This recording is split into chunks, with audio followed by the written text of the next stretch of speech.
हम वचन के लिए प्रार्थना करते हैं। और जैसे मैं हर बार विनती करता हूँ आप लोगों से, आप इस वक्त प्रार्थना कीजिए कि परमेश्वर हमसे बातें करे, और व्यक्तिगत रूप से परमेश्वर आप मुझसे बातें कीजिए। ये आपकी प्रार्थना होनी चाहिए।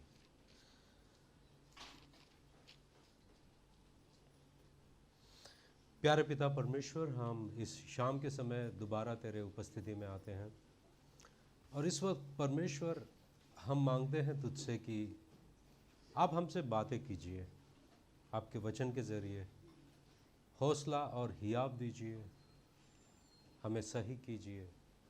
परमेश्वर, तेरे वचन को ग्रहण करने और स्वीकार करने का हृदय दीजिए, और विश्वास करने का विश्वास दीजिए। हम सब अपने आप को आपके अधीनता में, आपके पवित्र आत्मा के अधीनता में सौंपते हैं। यीशु मसीह के नाम से हम प्रार्थना करते हैं, आमीन। लूका का सुसमाचार पहला अध्याय। लूका का सुसमाचार पहला अध्याय। जब हम लोग लूका का सुसमाचार पहला अध्याय में देखते हैं, शुरुआत से लूका कहते हैं कि बहुतों ने उन बातों का जो हमारे बीच में बीती है इतिहास लिखने में हाथ लगाया है, जैसा कि उन्होंने जो पहले ही से इन बातों के देखने वाले और वचन के सेवक थे हम तक पहुंचाया। इसलिए है श्रीमान थियोफिलुस, मुझे भी यह उचित मालूम हुआ कि उन सब बातों का संपूर्ण हाल आरंभ से ठीक ठीक जांच करके उन्हें तेरे लिए क्रमानुसार लिखूं, ताकि तू यह जान ले कि वे बातें जिनकी तूने शिक्षा पाई है कैसी अटल है। अब देखो, जब हम लोग देखते हैं कि लूका जो है, काफ़ी सारे लोग यीशु मसीह के बारे में लिखने के लिए ये जो कार्य है अपना लिया है, और सब लोग लिख रहे हैं। जब वो लिख रहे हैं, लूका ने भी लिखने की इच्छा कर ली कि मैं भी लिखूंगा, मगर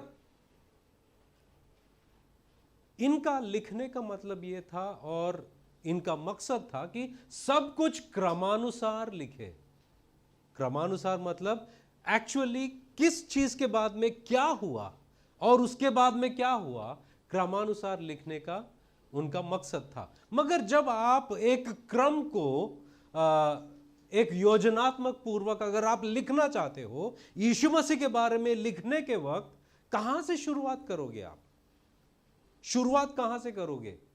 अगर आप लोग दूसरे सुसमाचार में देखते हो, मरकुस हो या यूहन्ना हो या मत्ती का सुसमाचार हो, यहां पर जब हम लोग देखते हैं कि बपतिस्मा देने वाला यूहन्ना से शुरुआत, बपतिस्मा देने वाला यूहन्ना सीन पर आ जाते हैं और उनकी प्रचार से शुरुआत होती है। मगर सिर्फ और सिर्फ लूका की सुसमाचार जब हम देखते हैं, उनकी शुरुआत डायरेक्टली यीशु मसीह से नहीं, या बपतिस्मा देने वाला यूहन्ना का प्रचार से नहीं, मगर बपतिस्मा देने वाला यूहन्ना की शुरुआत से उनको उचित लगता है कि मुझे यहां से शुरुआत करनी चाहिए।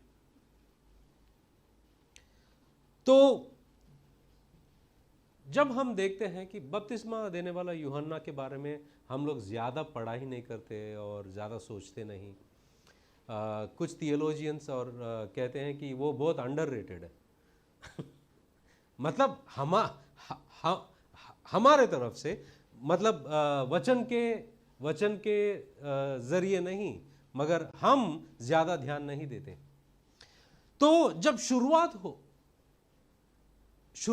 जब लूका बपतिस्मा देने वाला यूहन्ना की पैदाइश से शुरुआत करते हैं, उनको ज़रूरी लगा कि मुझे ये लिखना है।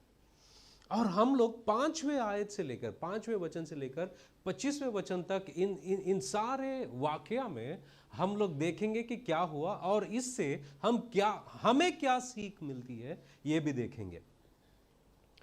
तो इससे पहले मुझे कुछ बैकग्राउंड देना है आपको कि क्या हुआ। 400 साल कबल, 400 साल पहले, बपतिस्मा देने वाला यूहन्ना के 400 साल पहले से लेकर बपतिस्मा देने वाला यूहन्ना तक परमेश्वर की ना कोई नबी था, ना कोई नबूवत आई, मतलब ना कोई परमेश्वर का दास था या ना कोई भविष्यवक्ता था या भविष्यवाणी थी। ये 400 साल साइलेंट। 400 साल में परमेश्वर ने ना किसी को भेजा है, ना किसी से बात की है। और इज़राइल इज़राइल का घराना जब बबुलोन से जो वापस आ गया है और यहूदा के जगहों पर बसने लगा है, और इसी वजह से उनको यहूदी कहा गया है।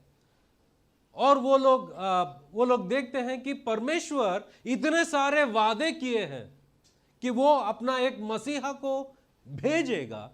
400 साल हुए मगर कोई वचन नहीं परमेश्वर से। 400 साल हो गए, कहां है वो परमेश्वर जो वादे किया है? कहां है वो परमेश्वर? हम तो सताव में हैं, हमको सताया जा रहा है। शायद इस्राएली लोग जो 400 साल मिस्र में थे, शायद उन्हीं की तरह प्रार्थना होगी इन लोगों के भी कि वो सताव के नीचे आए हैं। इस्राएली लोग खास तौर पर उनके ऊपर जो प्रभुता हो रही थी, रोम की प्रभुता हो रही थी, और उनके नीचे सताव में आ गए। उनको हर चीज़ में उनका परमिशन लेना पड़ता है, हर चीज़ में उनको वो स्व इच्छा नहीं है वहाँ पर। तो इस्राएल के लोग देख रहे हैं, राह देख रहे हैं मसीहा का, और परमेश्वर, शायद कुछ लोग शक कर रहे हैं कि क्या है ये जो महान परमेश्वर जिनका अस्तित्व में एक बात है कि वो झूठ नहीं बोलता, वो वादा करता है, वो वादा निभाता है, अपना वादों का क्या हो गया? लोग एक तरफ सोच रहे हैं। अब 5वें वचन से जब हम देखते हैं कि यहूदिया के राजा हेरोदेस के समय अबिया के दल में जकरिया नामक का एक याजक था, और उसकी पत्नी हारून के वंश की थी, जिसका नाम एलिजाबेथ था, मगर ये क्या एलिशिबा एलिजाबेथ अंग्रेजी में था। अब बात यह है कि एक ही वचन में हम दो विरोधाभास वाली या दो व्यक्तित्वों को देखते हैं। एक हेरोद ऐसा इंसान है, उसकी पदवी से इतना मोहब्बत है उसको, और इतना डर भी है, वो चाहता है कि उसकी सिंहासन से उसे कोई ना उतार सके, और वो इतने हद तक गया कि अपने खुद के बेटे को भी मार दिया उसने, क्योंकि वो ये नहीं चाहता कि वो इसके सिंहासन के लिए इसके साथ कुछ छेड़खानी करे। और एक तरफ वही वचन में हम लोग देखते हैं जकरिया। उनके बारे में क्या देखते हैं कि हेरोदेस के समय अबिया के दल, ये दल क्या है? अगर आप पहला इतिहास में 24वां अध्याय में जब देखोगे आप, वहां पर याजकों के दल हुए हैं। कितने दल किसी को पता है? झुंड पता है, मतलब कितने दल है, कितने झुंड है ये याजकों का?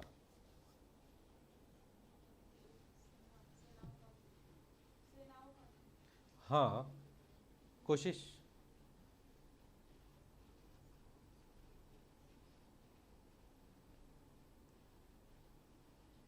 18,000 याजक, इन लोगों को 24 दलों में बांटा गया है। आठवां जो है वो अबीजा का है। 18,000, और कुछ लोग कहते हैं कि एक दल में कितने लोग होते हैं, तकरीबन 750, एक दल में 750। अब ये दल का जकरिया है। यहूदिया के राजा हेरोदेस के समय अबिया के दल में जकरिया नाम का एक याजक था, और उसकी पत्नी हारून के वंश की थी, जिसका नाम एलीशबा था। अब यहां पर देखो, हेरोद जो है, वो जो राजा जो है, लोगों की सहमति के लिए उसने बहुत सारे मंदिरों को बनाया। उसमें यहूदी लोगों के लिए भी उन्होंने मंदिर बनाया, और यहूदियों के लिए ही नहीं, दूसरे अन्य जाति के लोगों को, उनको जो मंदिर चाहिए वो भी बना दिया सबके लिए, ताकि सबको ये सबके अच्छे किताबों में ये रहे। मगर उतना ही वो कठोर और गंदा इंसान था। अब यहां पर हम लोग देखते हैं कि वचन 6 में या वचन 5 में ये दोनों लोग को देखते हैं। 6 में वे दोनों परमेश्वर के सामने धर्मी थे, वे दोनों भी धर्मी थे और प्रभु की सारी आज्ञाओं और विधियों पर निर्दोष चलने वाले थे। वाव, ये दोनों लोग, इनकी जिंदगी के बारे में बताया गया है कि ये परमेश्वर के साथ चलने वाले लोग हैं, परमेश्वर के वचनों पर चलने वाले हैं, परमेश्वर पर विश्वास करने वाले हैं, और उनके बारे में लिखा गया है कि वे दोनों परमेश्वर के सामने धर्मी थे और प्रभु की सारी आज्ञाओं और विधियों पर निर्दोष चलने वाले थे। Very godly family. 7, उनके कोई भी संतान न थी, क्योंकि एलीशिबा बांझ थी और वे दोनों बूढ़े थे। अब देखो, यहां पर यह वचन को लिखने की जरूरत क्या थी? ये दोनों लोग धर्मी, परमेश्वर के आज्ञाओं पर चलने वाले, इनके अंदर कोई दोष नहीं, इनके ऊपर कोई दोष नहीं लगा सकता, इतने अच्छा परिवार होने के बावजूद भी इनका कोई संतान नहीं। यहां पर इजराइली के कौम में और उस जमाने में ऐसा माना जाता था कि अगर तुम्हारे पास बच्चा नहीं है तो यह माना जाता था कि शायद इनके जिंदगी में कुछ तो पाप है, इसलिए परमेश्वर ने इनको आशीषित नहीं किया।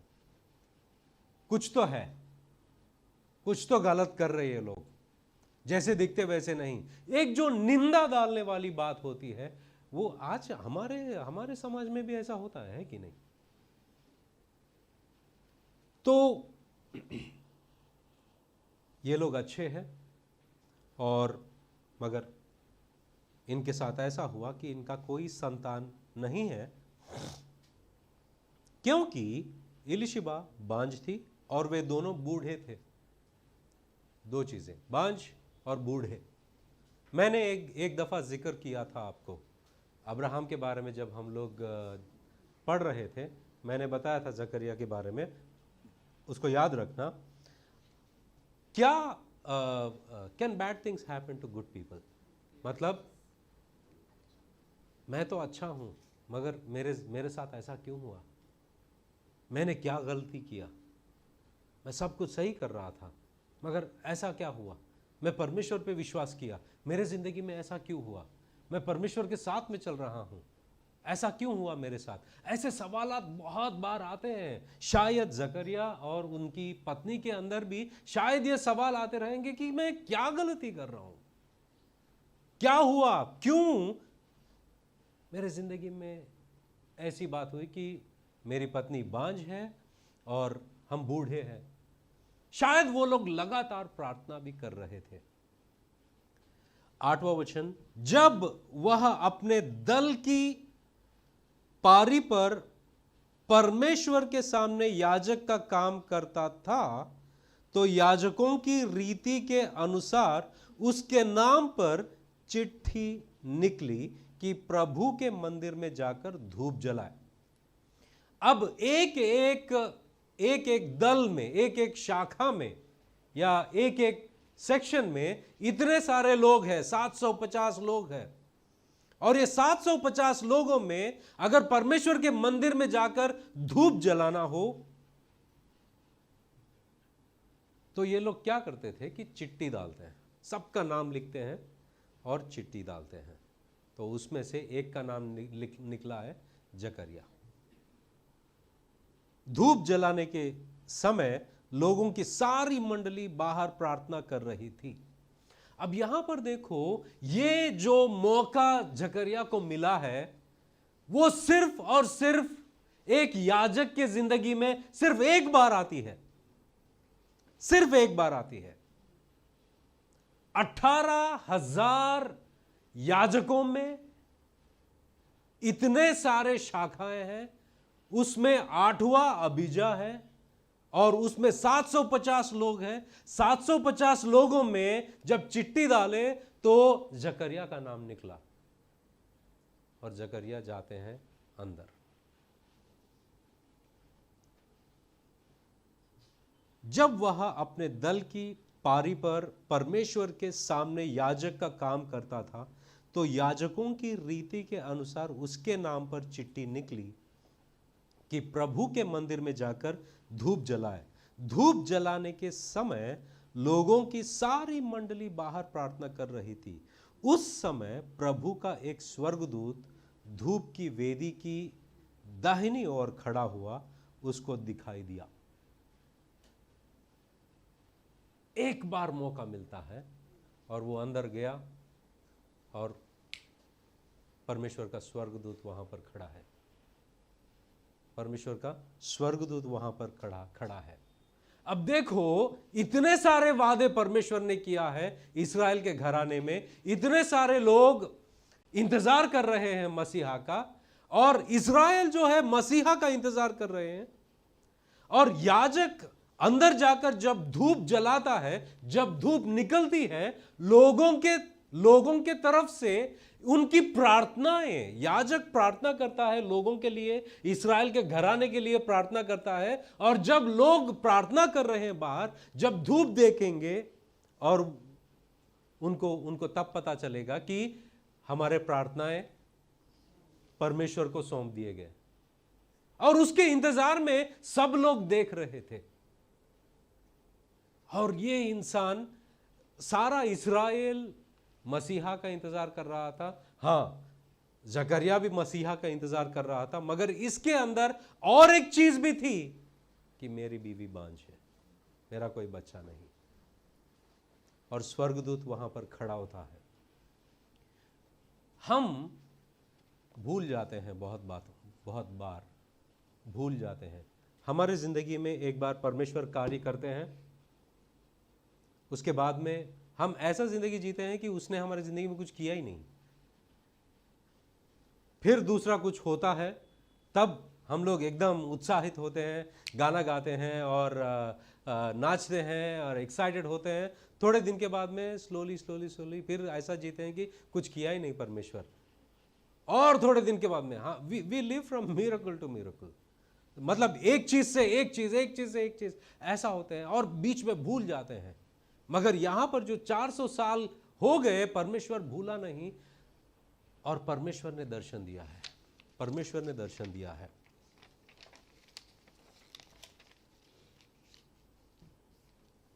जब हम लोग देखते हैं कि जब वह अपने दल की 11 वचन, उस समय प्रभु का एक स्वर्गदूत धूप की वेदी की दाहिने ओर खड़ा हुआ उसको दिखाई दिया। जकरिया देखकर घबराया और उस पर बड़ा भय छा गया। परंतु स्वर्गदूत ने उससे कहा, हे जकरिया, भयभीत ना हो, क्योंकि तेरी प्रार्थना सुन ली गई है और तेरी पत्नी इलिशिबा से तेरे लिए एक पुत्र उत्पन्न होगा और तू उसका नाम यूहन्ना रखना। अब यहां पर देखो, इतने साल साइलेंस था, इतने साल कोई परमेश्वर की वाणी नहीं थी। पहली बार जब मैं इन बातों के बारे में सोच रहा था कि इतने सारे, इतने हजार लोग, इतने हजार याजक जो है, इतने हजार याजकों में, इतने सारे कबीलों में, और एक होता है अबीजा का, उसमें इतने सारे 750 लोग हैं, उसमें से चिट्ठी डालते हैं तो जकरिया का नाम निकलता है। जकरिया का नाम का मतलब क्या है पता है? जकरिया का नाम का मतलब क्या है? आज का शीर्षक का नाम क्या है?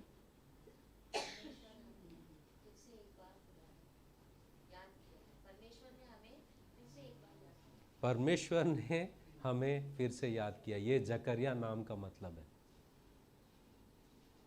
जकरिया नाम का मतलब परमेश्वर ने हमें दोबारा याद किया। मगर देखो, वो नाम अपना बचपन से वो कैरी कर रहा है। वो नाम को सब लोग बुला रहे हैं, उसको जकरिया जकरिया बुला रहे हैं, मगर एक तरफ उसकी बीवी बांझ है, इस्राएल का कोई समाधान नहीं, और मगर वो ये उम्मीद में चलता है कि परमेश्वर दोबारा हमें याद किया।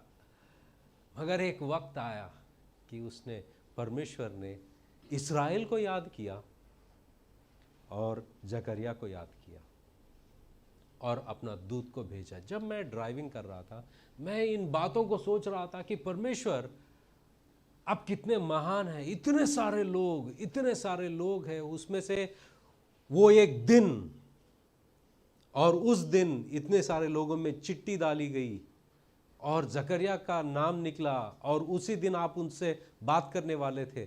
तो मुझे लगा कि 18,000 क्या 18 लाख में से भी एक को अगर उनसे बात करना है, परमेश्वर सब कुछ तय कर सकता है उस व्यक्ति से बात करने के लिए। अगर 18 लाख नहीं, 18 करोड़ों में से भी अगर परमेश्वर एक से बात करना चाहता है, वो बात करेगा।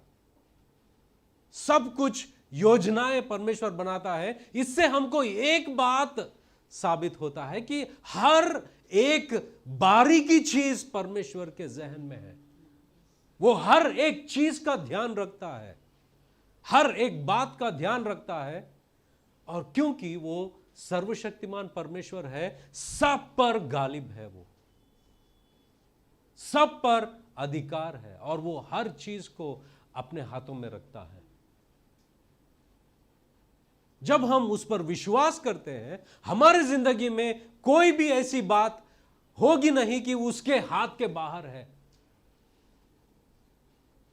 God, everything is, nothing is out of God's power.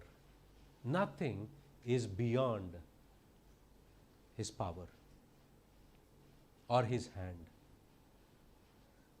वो एक बात। दूसरी बात, गलत चीजें या बुराई हमारे जिंदगी में हो सकता है, मगर एक बात हमें याद रखना है कि परमेश्वर उस पर गालिब, हिंदी बोल, परमेश्वर उस पर अधिकारी है, परमेश्वर सामर्थी है, और तुम्हारी जिंदगी उसके हाथ में है। बहुत चीजें ऐसे लगते हैं तुम्हारी जिंदगी में कि ये क्यों नहीं हो रहा है, ये क्यों नहीं हो रहा है, अब तो होना चाहिए था, इतने दिन हो गए। बहुत बार लगता है, मगर परमेश्वर सब कुछ अपने समय पर ठीक करता है।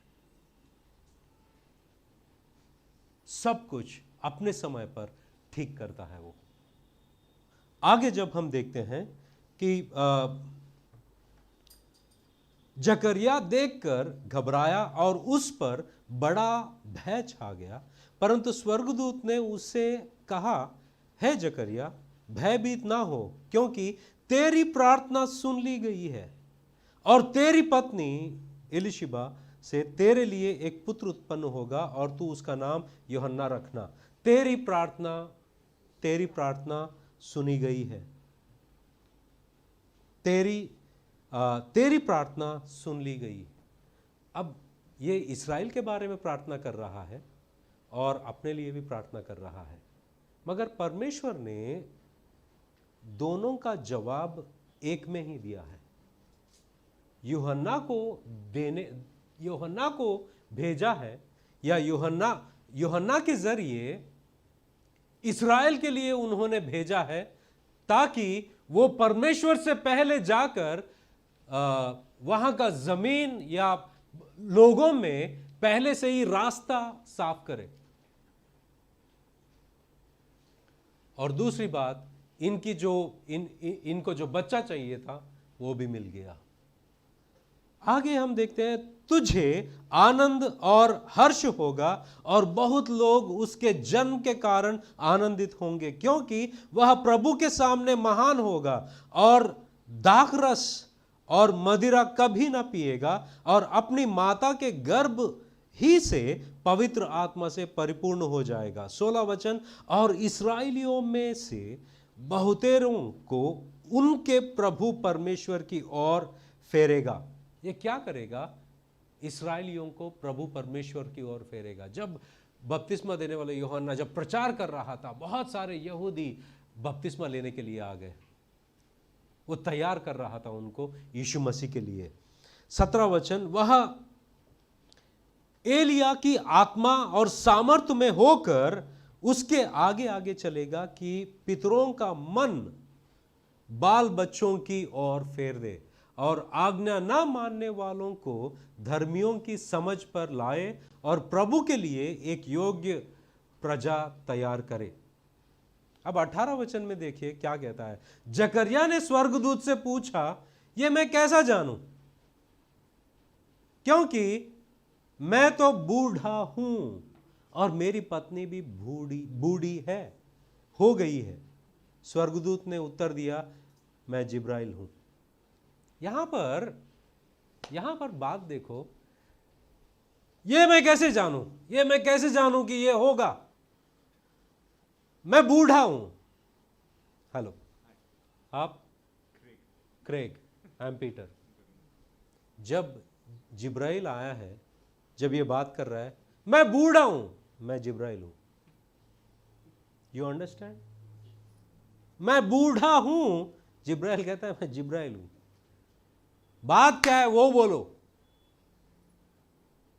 What is your point? तुम बूढ़ा हो, इसका मतलब क्या है? तुम जानते हो मैं कौन हूं?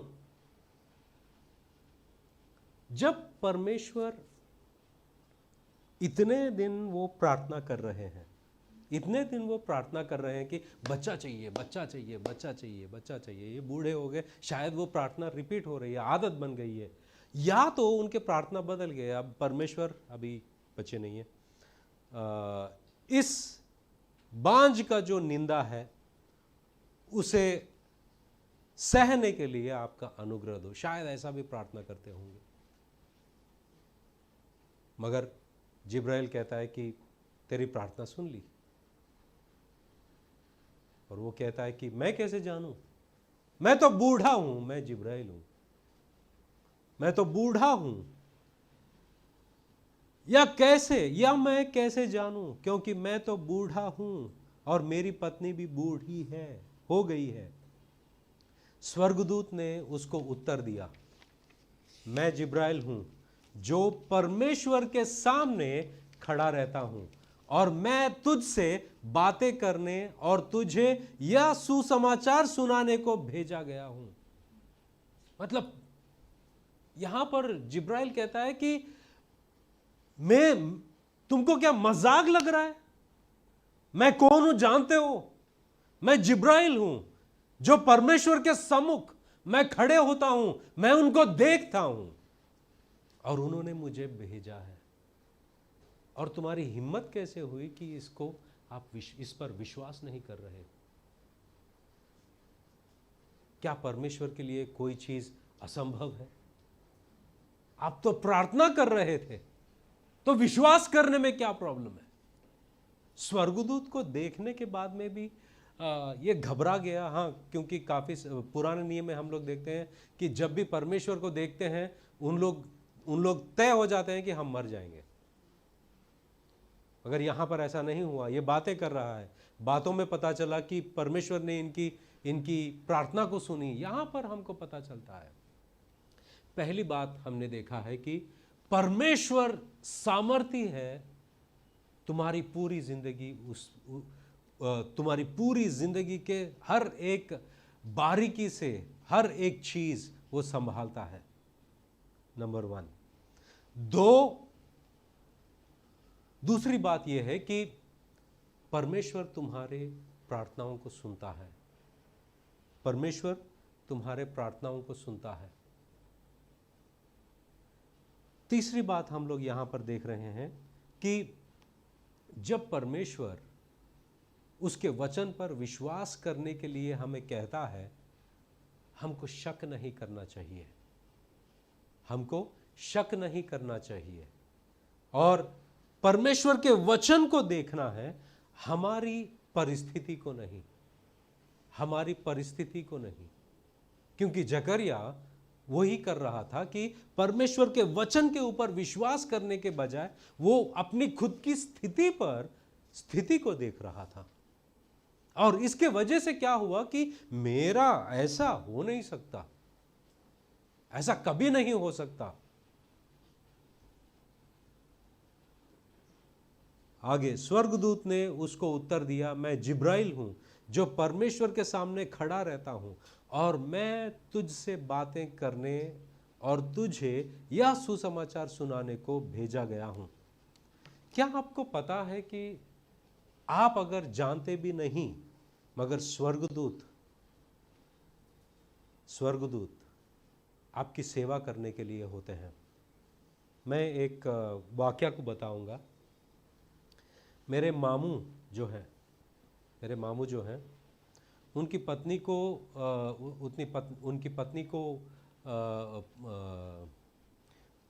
पत्नी एक दुष्ट आत्मा से पीड़ित थी। मेरे मामू ने क्या किया, अपने पूरे जायदाद को बेचकर उनको ठीक करवाने के लिए बहुत सारे विच डॉक्टर्स को क्या कहते हैं हिंदी में, तांत्रिकों पर उन्होंने पैसा खर्चा किया। सब पैसा खत्म हो गया। आखिर में किसी ने कहा कि आप कलीसिया में जाओ। वो लोग हमारे पास नहीं आ रहे थे क्योंकि उनको लग रहा था कि हम मुसलमान हैं तो कैसे ईसाइयों के पास जाएं। और ये तांत्रिक जो थे वो सब बाबा लोग थे, मुसलमान के तांत्रिक थे। तो उन्होंने अपने आप को नम्र बनाकर यीशु मसीह के पास आया पहले हफ्ते में। उसके बाद में जब उनके अंदर, मेरे मामी के अंदर जब वो दुष्ट आत्मा बात करने लगी तो तुरंत मेरे मामू ने फ़ोन किया और उन्होंने फ़ोन पर जब उस दुष्ट आत्मा से बात कर रहे थे, वो दुष्ट आत्मा ने कहा कि मैं तेरे घर नहीं आ सकी क्योंकि तेरे घर के चारों ओर स्वर्गदूत हैं, इसलिए मैं नहीं आ सकी। आप जानते नहीं, परमेश्वर आपको संभालता है, आपकी हर एक चीज वो जानता है। जैसे जकरिया की जिंदगी, पूरी जिंदगी देखो, इतने सारे लोगों में वो दिन, वो घड़ी, वो चिट्ठी उसके नाम निकलती है, वो अंदर आता है, परमेश्वर उससे बात करता है, 400 साल की साइलेंस को वहां पर ब्रेक करता है। 400 साल से कोई बात नहीं हुई, परमेश्वर वहां पर बात करता है। कितना अद्भुत परमेश्वर है। उसके हाथ के बाहर कुछ नहीं है। हमारी जिंदगी उसके हाथ में है, सारा संसार उसके हाथ में है, सारा संसार को वो संभालता है। कोई भी छोटी सी छोटी चीज भी उसके इजाजत के बगैर नहीं होती। और यहां पर जब देखते हैं, स्वर्गदूत ने उसको उत्तर दिया, मैं जिब्राइल हूं जो परमेश्वर के सामने खड़ा रहता हूं और मैं तुझसे बातें करने और तुझे यहां सुसमाचार सुनाने को भेजा गया। देख, जिस दिन तक ये बातें पूरी ना हो ले, उस दिन तक तू मौन रहेगा और बोल ना सकेगा। इसलिए, किस लिए? इसलिए कि तूने मेरी बातों की जो अपने समय पर पूरी होगी प्रतीति ना की, विश्वास ना की। मेरी बातें अपनी समय पर पूरी होगी। परमेश्वर का वचन, परमेश्वर का इच्छा अपनी समय पर पूरी होगी। हमारा काम है उसके वचन पर विश्वास करना। चाहे तुम्हारी जिंदगी में कुछ भी ऐसा ना लगे कि परमेश्वर का काम कुछ हो रहा है, मगर बैकग्राउंड में बहुत कुछ हो रहा है। तुमको लगेगा कि परमेश्वर मेरे और नहीं देख रहा है, आप मानोगे नहीं, हर डिटेल वो जानता है। आपको लगेगा कि क्या परमेश्वर मेरी ओर ध्यान देता है? हां, वो देता है। वो हर बात से वाकिफ है, वो हर बात जानता है।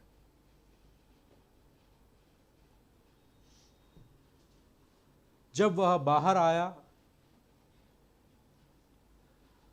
21वां वचन देखो, लोग जकरिया की बाट देखते रहे और अचंबा करने लगे कि उसे मंदिर में इतनी देर क्यों लगी।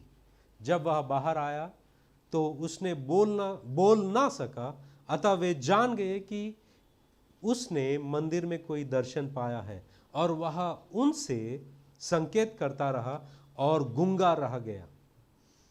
जब उसकी सेवा के दिन पूरे हुए तो वह अपने घर चला गया।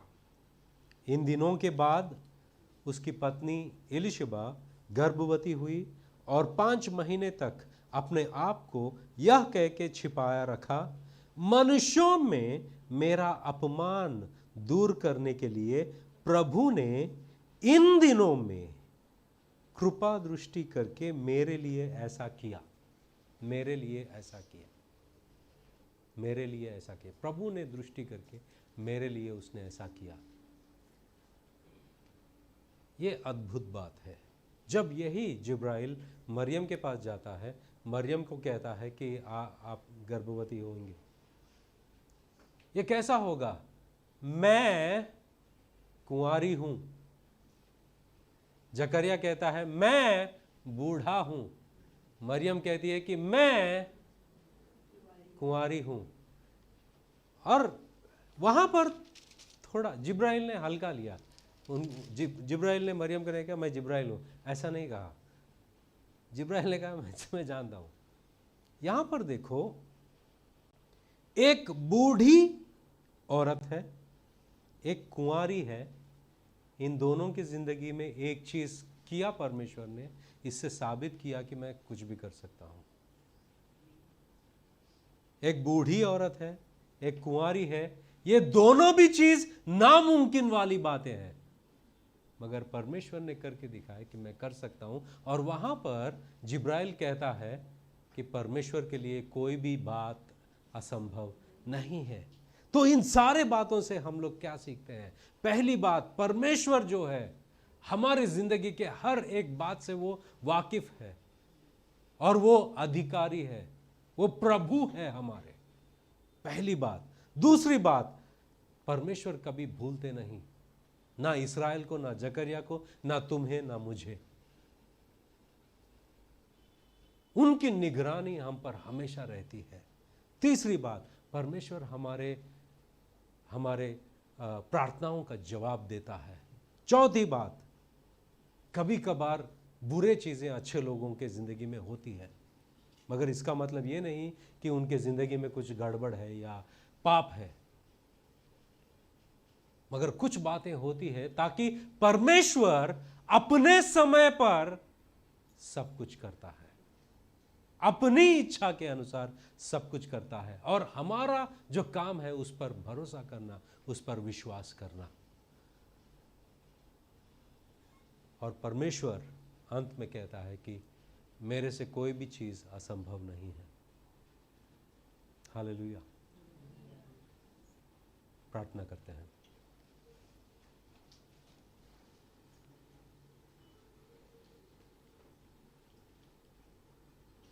प्यारे पिता परमेश्वर, तू महान है,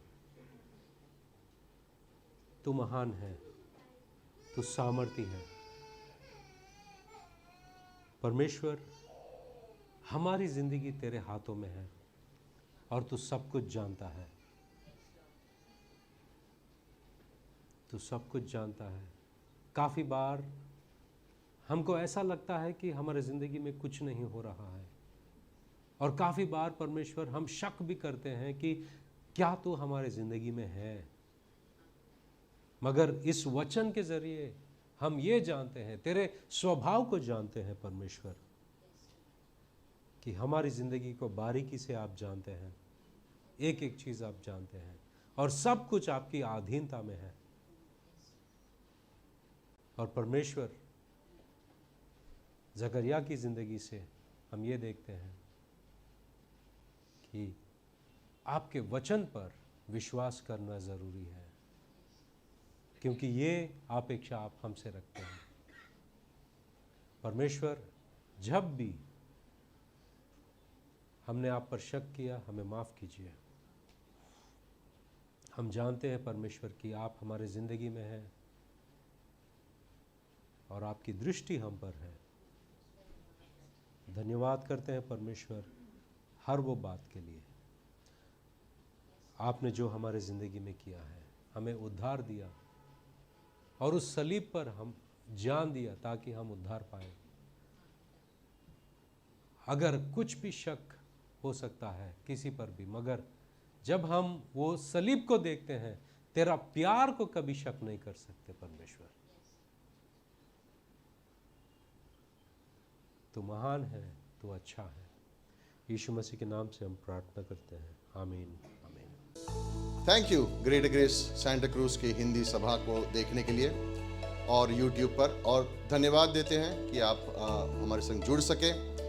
जब भी आप जुड़ना चाहें, इस चैनल को सब्सक्राइब कीजिए ताकि आप लाइव वर्शिप को देख सकें, लाइव सर्विसेज को देख सकें, बाइबल कॉलेज क्लासेस का आनंद उठा सकें और कोई भी वीडियो आप मिस नहीं करेंगे। ये लिंक अपने दोस्तों के संग, परिवार वालों के संग शेयर करना ना भूलें। और अगर आपकी कोई भी ज़रूरत है प्रार्थना के लिए, बाइबल कॉलेज के लिए, काउंसलिंग के लिए, तो हमसे ज़रूर संपर्क करें। अगर परमेश्वर आपके हृदय पर डालता है कि आप हमें सहायता करना चाहते हैं, मदद करना चाहते हैं ताकि हम सुसमाचार लेके यीशु मसीह का लोगों तक पहुंच सकें, तो जो डिटेल्स हमने दी हैं उस पर आप हमें कांटेक्ट कर सकते हैं। फिर से एक बार धन्यवाद सभा देखने के लिए। परमेश्वर आपको आशीष दे।